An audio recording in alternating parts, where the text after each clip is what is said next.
Question मेरा ये है कि जैसे आप मतलब मैंने आपके काफ़ी सारे पॉडकास्ट में सुना है कि जैसे अशुद्ध लोगों की बात होती है कि जैसे हमारे यहाँ किसी का जन्म होता है, सुतक-पातक जन्म हुआ या मृत्यु हो गई, ठीक है? या लड़की मासिक धर्म में आई है।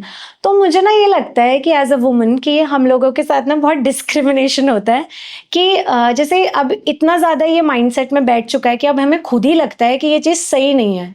मतलब अगर आप व्रत रख रहे हो, 16 सोमवार भी रख रहे हो, तो वो वाला सोमवार छोड़ दो जिसमें आप मासिक धर्म में हो या इस तरीके से, क्योंकि वो या तो गिना नहीं जाएगा या हमें खुद ही इतना अनहाइजीनिक लगता है कि ये सही नहीं है। लेकिन फिर जब वहीं कामाख्या देवी की बात होती है, वहाँ पे जो वो अम्बुबाची मेला लगता है एंड ऑल ऑफ दैट, तो जैसे अभी हम महासु देवता में गए तो उन्होंने बोला कि इससे आगे ना महिलाएं नहीं आएंगी। तो मैंने बोला क्यों नहीं आएंगी यार, मतलब तो बोला कि देखो बेटा ऐसा, उनका बोलना भी मुझे सही लगा। उन्होंने बोला ऐसा होता है कि औरतें ना कभी कभी मासिक धर्म में होती हैं और वो बताती नहीं है और ऐसे ही मतलब उनको गलत है कि ये चीज ना, तो उसकी वजह से फिर आप लोगों के लिए भी हम मना कर देते हैं कि इससे आगे सिर्फ पुरुष आ सकते हैं, महिलाएं नहीं आ सकती। तो रात को जब हम आरती में वहां पे उपस्थित थे तो हमको आगे नहीं जाने दिया, तो मुझे बड़ा बुरा लगा कि क्या हमारा हक नहीं है, देवता पे है जो भी है। तो ये क्या है, मतलब इस तरीके से क्यों किया गया है ये? देखो, शुद्धिकरण अशुद्धिकरण ये तो नियम में से तो आप कह लो ये तो इंसान ने बनाया, ये तो वैसे तो शास्त्र भी इसमें आता है बीच में। रही मासिक के लिए, तो मासिक के लिए शास्त्र 3 दिन की तो वो बताता है कि 3 दिन तक चंडाली का योग स्त्री का रहता है, तो उसको नेगेटिव ऊर्जा अपनी तरफ ले जाती है। ठीक है, 3 दिन तक, 5 दिन का नहीं, 7 दिन का नहीं है, तो इंसान का जो फिजिकल है उस हिसाब से रहता है। सिर्फ 3 दिन के लिए शास्त्र बताता है। परंतु उसमें ये भी लिखा है चौथे दिन से वो किसी कार्य में तो हो सकती है नहा धुल के, परंतु वो कोई पूजा के काम में वो 5 दिन बाद ही लग सकती है। ठीक है। शुद्धिकरण ये होता है, देखो कहते हैं कि जब स्त्री मासिक में रहती है तो वो सबसे, वैसे बोलो तो सबसे मतलब क्या बोलते हैं उसको, शक्तिशाली रहते उस समय। क्यों? क्योंकि वो अंदर से जो अपनी शक्ति है, ऊर्जा ऊर्जा तो आने, जब खून है हमारे अंदर तभी तो हम जिंदा है। करेक्ट। ठीक है। हमारे अंदर जो प्योरिटी और अनप्योरिटी का जो ब्लड जो स्त्री का उस समय होता है, वो एक जगह में सजार करके उस चीज को बाहर अपने शरीर से निकालती है। ठीक है। कई जगह ये भी बोला जाता है कि भाई उस समय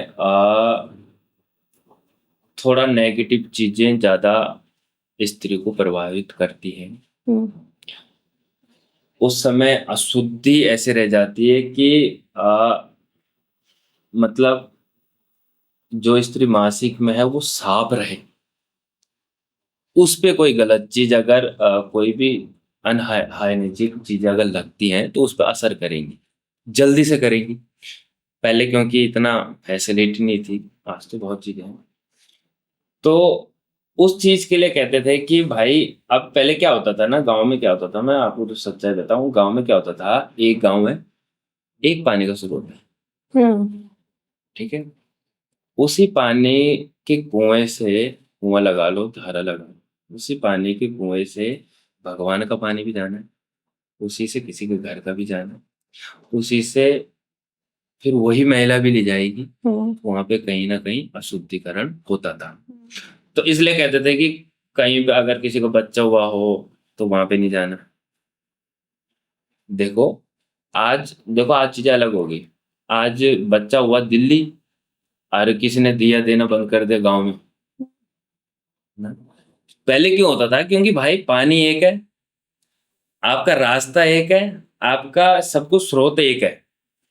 अब आप कहीं पे किसी का बच्चा हुआ है, सूतक में है कोई स्त्री, उसने किसी को जन्म दिया है, अब वो भी उसी पानी में लगेगी।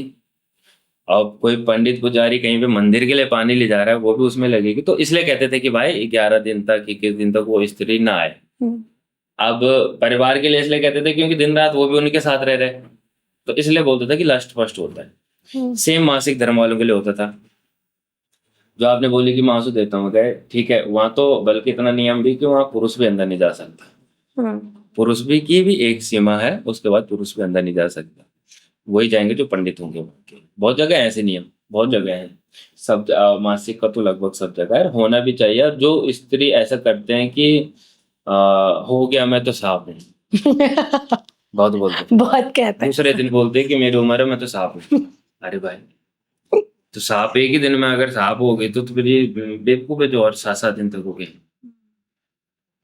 ठीक है, आप साफ हैं, कुछ भी हैं आप, जो भी हैं, परंतु जितना समय है कम से कम 5 से 7 दिन तक आप रहिए। आपके चक्कर में क्या होता है, कभी पता है क्या होता है, जब कोई लस्ट फस्ट होता है ना, तो जैसे कहीं पे एनर्जी का सोर्स है, जैसे दरबार, हम्म, तो तामस बढ़ जाता है वहां पे, तामसिक गुण तामसिक, ज्यादा ठीक। प्रबल हो जाते हैं कि आप मिर्च आए, आपने कुछ गंदा करा, उसके चक्कर में मेरा तामसिक गुण बढ़ा, उसका गुस्सा किसी और पे निकल गया। हम्म, तो तामसिक गुण बढ़ते हैं उस समय जब लस्ट फस्ट होता है। देवी देवता ना यहाँ दिमाग में गुस्सा, चिरड़ बोलते हैं जिसको गढ़वाले में, गुस्सा बढ़ जाता है, तामसिक प्रवृत्ति इंसान की बढ़ जाती है। इसलिए साफ सुथरा रहने के लिए बोला है, लस्ट पस्ट ना हो, साफ सुथरे आप रहे। क्यों? क्योंकि आपके अंदर जो पावर है वो साफ रह सके, आपके अंदर जो ऊर्जा है वो सुचारू रूप से काम कर सके। आप गलत खाओगे, आप गलत कहीं पे बिना पूछे गलत चीजें ले रहे हो, पानी पी रहे हो, कुछ भी कर रहे हो, कहीं पे अशुद्धि हुई है, कहीं पे कोई मृतक हुआ है, आप ऐसी जगह का सेवन कर रहे हो कुछ भी, तो वो आपका जितना भी कमाया हुआ एक वो है क्या, भगवान की शक्ति है आपके अंदर, वो सारी जीरो है। आपका माला का जितना भी फल है वो जीरो होता है। आपने जितने भी कर्म करे वो सारे जीरो है, उसके बाद आपको नई शुरुआत करनी। तो इसलिए शुद्धिकरण का विशेष ध्यान दिया गया है कि अगर बोलते हैं कि एक प्यारा सा लाइन है कि आप शुद्ध है तो तभी आप सिद्ध हैं, कि आप शुद्ध हैं तभी आप सिद्ध हैं, और जब आप सिद्ध हैं तभी आप प्रसिद्ध हैं। वाह। तो ये है कि शुद्ध रहना इतना जरूरी है इस काम में। दोस्तों, ऐसे ही इंटरेस्टिंग क्लिप्स हमने इस चैनल पे अपलोड की हुई हैं। चैनल को देखते रहो, एक्सप्लोर करते रहो और ऐसी वीडियोस का मजा उठाते रहो।